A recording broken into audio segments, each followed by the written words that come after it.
Welcome back to Mr. Bull's Physics yet again. Another week, another day, and this time stay tuned for the past paper questions walkthrough for radiation part 1. But before we do that, I'm going to pick up this and we're going to play some Rocket League and we're going to go through 10 strikes and see how I get on. Alright? So this is going to be a little bit of fun. So let's go. 3, 2, 1. Okay, Mr. Bull, Rocket League challenge. How many can I get out of 10? Here we go.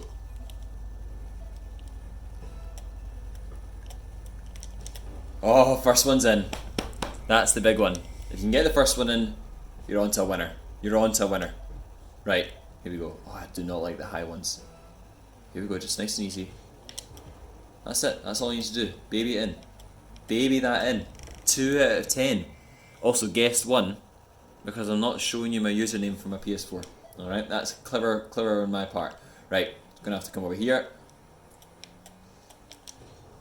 That'll do. That'll do. 3 out of 10. 100% so far. I'm absolutely shocked. Because I'm pretty poor at this, I'm not gonna lie. Right, here we go. Yes.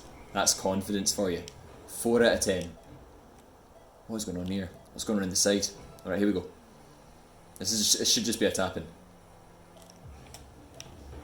Oh, I nearly missed that. I nearly missed that one. But it looked good. Right, here we go. Oh, bottom right corner. 6 out of 10. I actually need to tell you that this is not scripted.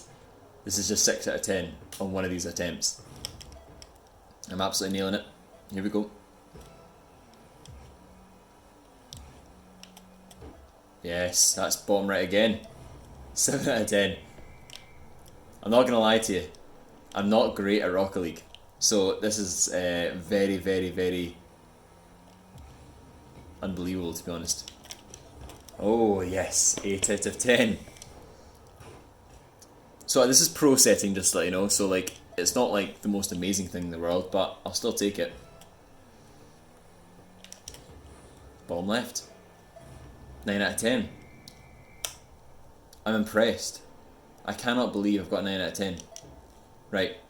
Oh, hard one to finish. Here we go. If I can get 10 out of 10, this is amazing. Ah, no, nightmare. Absolute nightmare. See, the moment it gets hard. 9 out of 10. 9 out of 10. Come on. That's brilliant. 90%. That's an A-band 1. National 5. That's an A-band 1. Do you know what? I'm happy with that. If you can get 90% in your National 5 prelim, you're on to a winner as well. So, if I can do it in Rocket League, you can do it in your National 5 prelim. Let's go over these radiation part 1 questions in 3, 2, 1, go.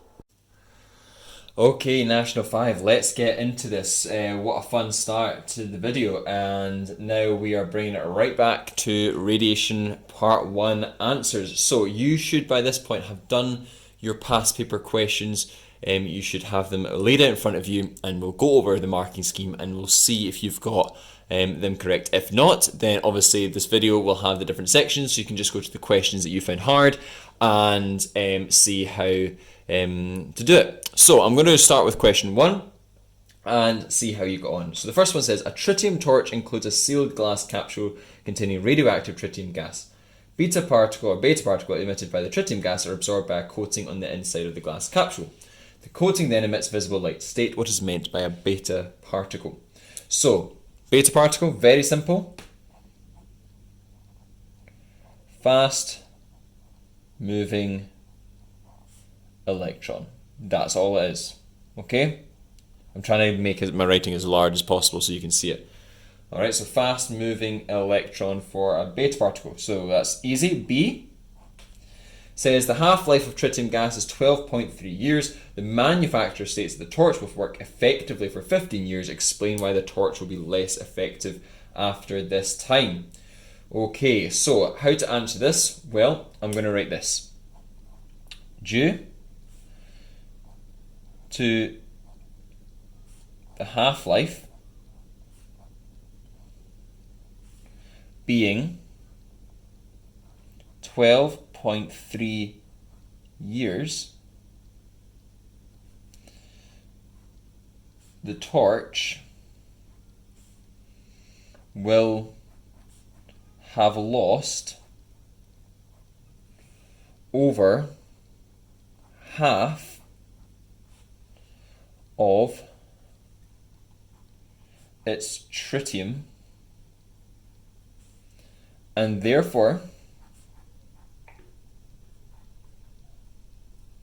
will be less effective. Okay? Because it's obviously got a half-life of 12.3 years, if it's 15 years later, then it will have lost over half its tritium, so therefore it will not be as effective as it was when it starts. So that should be something in your answer there. Okay? So C part 1 then goes on to say, during the manufacturing process, a glass capsule cracks and a worker receives an absorbed dose of 0.4 milligrays throughout their body from the tritium gas. The mass of the worker is 85 kilograms. Calculate the energy of the radiation absorbed by the worker. So you should know that there's an equation called E equals D times M. Okay? So we know that 0.4 times 10 to the negative 3, because that's milli, times by 85. Okay? Because that's the mass. And we keep it in kilograms. So that ends up being 0.034 joules. Okay? So that is C1, and then C2 says calculate the equivalent dose. Well, we know the equivalent dose is H equals DWR, or happy ducks wear rings. So D is 0.4 times 10 to the negative 3, just like it was earlier. And the weighting factor for beta particles is 1. So I'm going to put 1 there. Okay? And that ends up being 0.4 times 10 to the negative 3 sieverts. Okay, or millisieverts if you wanted to do that as well. Okay, so that's the first one. Let me just highlight those wee bits. Perfect. Okay, so that is the first question. So let's now move on to the second question. Okay, move that over there. So second question says, if I just do 2A, a spacecraft uses radioisotope thermoelectric generator, RTG, as a power source. The RTG transforms the heat energy released by the radioactive decay of plutonium-238 into electrical energy.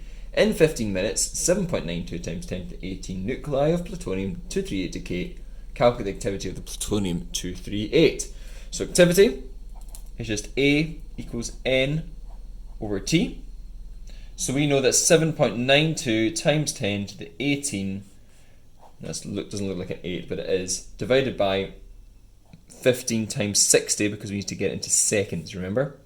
And if we do that, we end up getting something 8.8 times 10 to the 15 becquerels. Okay? So remember, becquerels is the unit for activity. Then we're looking at B. It says each decay produces heat that is transformed into 4.49 times 10 to the negative 14 joules of electrical energy. Determine the power output. So the power output in 900 seconds, or in 15 minutes. So to do this, we first of all have to do the total energy, because we know that one decay is 4.49 times 10 to the negative 14. But we know that in the 15 minutes there are 7.92 times 10 to the 18 decays. So if we do that, we get something like 355, I'm just going to write the whole number down, joules, okay? Because obviously we're using that then for the next bit, because we're using power. So this is a blast from the recent past, because we've done this recently. So that's P equals E over T, so 355,608 divided by 15 times 60 gives us the power output of 395 watts. Okay, so that's quite a tricky question, but I hope that makes sense now that I've done it. Alright, so that's the power output. And then C says plutonium-238 emits alpha radiation. Explain why a source that emits alpha radiation requires less shielding. So less shielding because of two things. Alpha only has a range of centimeters, and it could be one or the other, and is less penetrating. Okay, so that would give you a mark for that too. Okay, brilliant. I think that is us done question 2. So let me just highlight those answers. Perfect. Okay, that's question 2. Nice and done. Let's go on to question 3. Okay, so question 3.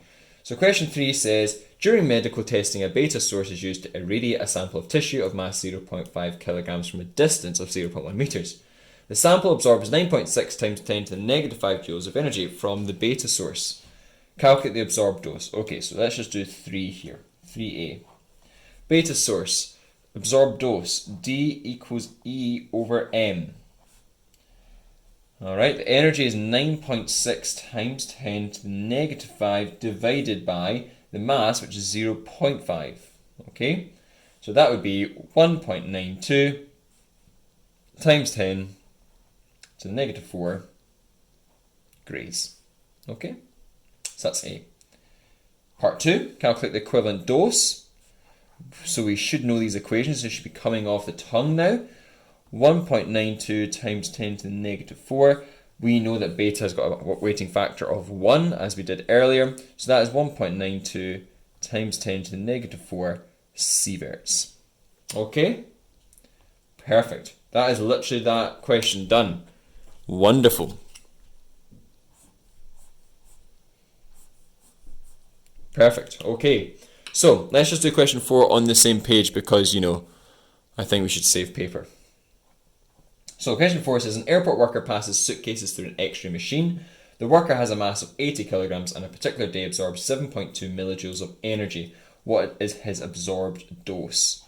So let's just look at D equals E over M again. Very simple, 7.2 times 10 to the negative 3 divided by 80. Okay? Which is 9 times 10 to the negative 5 grays. Okay, and then number 2, again, the same idea, equivalent dose. You can see that these questions are always linked. Okay, so 9 times 10 to the negative 5. We know that X-rays have a weighting factor of 1. That's in your data sheet. So if I do that, you see that still, yes you can, is 9 times 10 to the negative 5 sieverts. Okay, that's that. And then the last one, B, says, what is meant by ionization? Ionization is the gain or loss of an electron from an atom. Alright, perfect. Can you see that at the bottom? And let's just highlight those, and that's us done. Oh, just highlighted the wrong bit. That's fine. Okay, so National 5, that is the 4 questions done. I hope that makes sense. I hope that is clear. We'll be going on to some new material next week, and it'll be radiation part 2 with nuclear reactors, half-life, all of that stuff. Okay, so very well done for yet another great week. National 5, you're generally doing really, really well. Keep that up, and we will soon get to that point where we're sitting our prelim, and you guys should be ready for that. So all the best, National 5, and have a great weekend.